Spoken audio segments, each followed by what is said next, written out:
ಯಾವ ವಿಷಯಕ್ಕೆ ಹೆಚ್ಚಾಗಿ ಕೋಪ ಮಾಡ್ಕೊಂತೀವಿ ಅಂತಂದ್ರೆ, ಬೇರೆಯವರು ತಪ್ಪು ಮಾಡಿರೋದು ನಮಗೆ ಗೊತ್ತಾದಾಗ.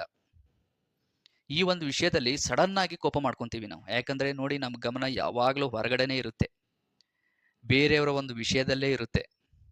ಹಾಗಾಗಿ ಕೆಲವೊಬ್ರು ಹೆಚ್ಚು ಹೆಚ್ಚು ಕೋಪಗಳನ್ನ ಯಾಕೆ ಮಾಡ್ಕೊಂತಾರೆ ಅಂತಂದ್ರೆ, ಹೆಚ್ಚು ಗಮನ ಬರೀ ಹೊರಗಡೆ, ಬೇರೆಯವ್ರ ಮೇಲೆ ಅವ್ರೇನ್ ಮಾಡ್ತಾರೆ, ಇವ್ರೇನ್ ಮಾಡ್ತಾರೆ, ಯಾವಾಗಲೂ ಗಮನಿಸ್ತಾ ಇರ್ತಾರೆ. ಅವ್ರೇನಾದ್ರು ತಪ್ಪು ಮಾಡಿದ್ದು, ಒಂದು ಸಣ್ಣ ತಪ್ಪು ಮಾಡಿದ್ದು ಗೊತ್ತಾಯ್ತು ಅಂತಂದ್ರೆ ಕೋಪ ಬಂದ್ಬಿಡುತ್ತೆ.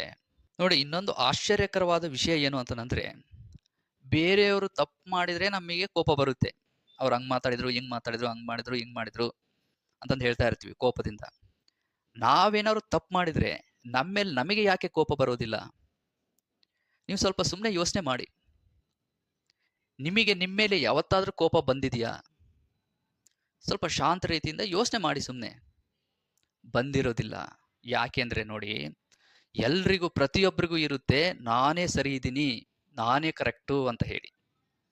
ನೋಡಿ, ಯಾರು ಈ ತರ ಹೇಳ್ತಾರೋ, ನಾನು ಎಲ್ಲದರಲ್ಲೂ ಕರೆಕ್ಟ್ ಇದ್ದೀನಿ, ನಾನು ತಪ್ಪೇ ಮಾಡೋದಿಲ್ಲ ಅಂತ ಯಾರು ಹೇಳ್ತಾರೋ, ನಿಜವಾಗ್ಲೂ ಅವರು ಸುಳ್ಳು ಹೇಳ್ತಾ ಇದ್ದಾರೆ ಅಂತ ಅರ್ಥ. ತಪ್ಪು ಮಾಡೋದು ಮನುಷ್ಯನ ಸಹಜ ಗುಣ, ಅದು ಒಂದು ನೇಚರ್, ಅದು ಪ್ರಕೃತಿ ನಿಯಮ. ಹುಟ್ಟಿದ ಮನುಷ್ಯ ಪ್ರತಿಯೊಬ್ಬರು ತಪ್ಪು ಮಾಡೋದು ಪ್ರಕೃತಿ ನಿಯಮ. ಹಾಗಾಗಿ ನಾವು ತಪ್ಪು ಮಾಡೇ ಮಾಡ್ತೀವಿ. ನಮಗೆ ಯಾಕದು ಅರಿವಿಗೆ ಬರೋದಿಲ್ಲ ಅಂತಂದ್ರೆ, ನಮ್ಮ ಬಗ್ಗೆ ನಾವು ಜಾಸ್ತಿ ಯೋಚನೆ ಮಾಡಿರೋದಿಲ್ಲ. ಸ್ವಲ್ಪ ನಮ್ಮ ಮೇಲೆ ನಾವು ಗಮನ ಹರಿಸ್ಬೇಕಲ್ವಾ? ಆವಾಗಲೇ ನಮ್ಮಿಂದ ಏನೆಲ್ಲ ಆಗ್ತಾ ಇದ್ದಾವೆ ಅನ್ನೋದು ನಮಗೆ ಗೊತ್ತಾಗುತ್ತೆ.